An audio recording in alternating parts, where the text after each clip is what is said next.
I did a lot of wording in June. I'm going to be doing a lot more wording in the future, so let's make this quick. You cannot be. Oh, oh. I want to curse out that inanimate object so badly. I want to curse out that inanimate object so badly. I waited for it to be turned off before I started recording this again, and now here we are. I'm going to curse out that inanimate object in a second.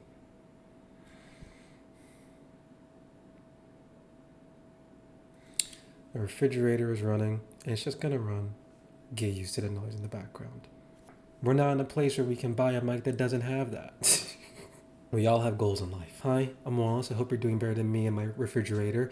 And today's the day where I go over quickly all the things that I wrote on my blog, Exalclaw, in the previous month. Any articles that catch your fancy as I'm speaking will be linked in the description, as well as just the main blog homepage itself. But enough of that. Let's talk about some of the things I wrote. So the first article that I wrote for June was Many Nights of Whisper is a lesson in preparing for the future. If you don't know what Many Nights of Whisper is, it's probably the tensest 2-hour experience that you can give yourself this year in video games. I don't care what 20, 30-hour campaign you played. I don't care if you're in your last sliver of health as you're dealing with that final Elden Ring boss.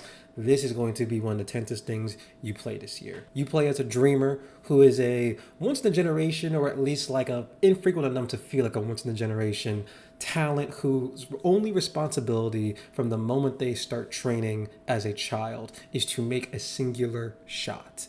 And it is a shot in the game that you only get one chance to make. And because the game has no save function but is purposely short enough to be finished in a sitting, you end up having one of the most viscerally, oh my god, I can feel every hair on my body standing up moments when it's time for you to take the shot.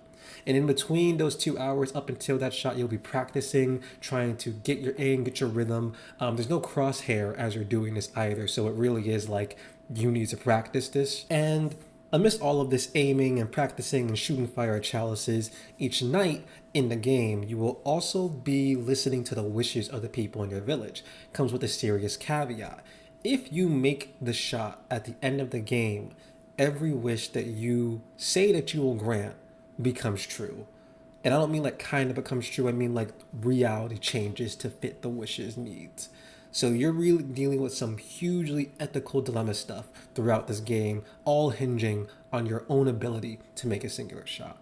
It's a very tense experience. It's awesome. I wrote about how it made me feel. I wrote about how it really is a lesson preparing for the future with the certain examples it gives you. It also comes from one of my favorite development teams, and I'm calling them my favorite because they are responsible for one of my other favorite narrative games of the past, the Red Strings Club. So go check that out if you're also a fan of that game. Moving on. Puzzler instants show how photo albums encourage intentional reflection. Now, we all love a good photo album, or at least you should when it's actually a good one. And this game is basically all about capturing the vibe of putting together that good photo album that you want to show off to people as they come over to your house. The puzzles in this game are incredibly light. Like, it's literally the kind of things that don't take more than like 5 minutes to solve because it's just ordering the photos in the correct order. Most of the time in this game is going to be spent dolling it up, having a good time, listening to that background jazzy music. Basically, it's a game for the arts and crafts girlies, meaning it was for me. It might be for you, but as it comes to the article, I recommend reading that if you want to understand the ways in which it really does make you think about the way photo albums are even curated. The way in which the photo album process requires you to decide how you're going to remember the past and what that even means for the way we take photos currently. So go check that out if that seems like your vibe. And last but not least, wait, am I becoming a hammer guy? If you play video games, or even if you just have any kind of interest in something that involves action or combat, whether that be in movies, books, TV shows, whatever may have you, unintentionally you start to gain a favorite weapon. You kind of gain a favorite weapon the same way you gain a favorite dish when you go get the same type of cuisine. Like, I like Korean food. No matter what Korean place I go to, part of me is kind of hankering for japchae. It's a little bit like that. And for a long time, I considered myself a sword guy. I like swing, body dismemberment. It's a cool little thing. And I think that's not a hot take to say a lot of other people do. But 2 games that I played recently, Mina the Hollower, which comes from the people of Yacht Club Games, who also made Shovel Knight, and a more recent game, or that game's not even out yet. That game comes out on October 31st.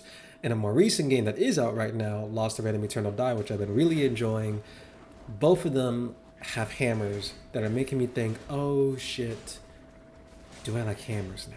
I did a much longer rant that took me to some weird places on my Twitch stream, and technically multi-stream because I also streamed it to YouTube. But I went to some weird places with those thoughts on stream, but if you want to go see more about those thoughts in a way that's at least a little bit more self-contained before it gets into broader implications of the identity crisis that I had from this interrogation of myself, go check out that article. And that's everything I wrote for June, at least for my blog. Usually there'd be one more in there because I try to do at least once a week or just 4 in a month total, but I had some major life stuff happen at towards the end of June that just kind of, interrupted a week or two. So that's what you got. Go check out any of that stuff if you want. It's all going to be in the description. If you like anything you heard or anything that you read, consider subscribing to the blog. It's free, and it makes sure that all the posts go to your inbox and not you having to come to the post. If you like seeing my face and talking about these things, as well as the other things that I will be getting more to with this channel, consider subscribing, leaving a like so other people see it. And if you want to see more of my writing, you don't always have to wait for the blog posts. See, part of the reason that I am doing the video like this, rather than, as some of you may have seen it, the last one where I speed ran around of stuff that I wrote before doing a larger elaboration of one of the posts, is because I'm going to be a little bit busier now.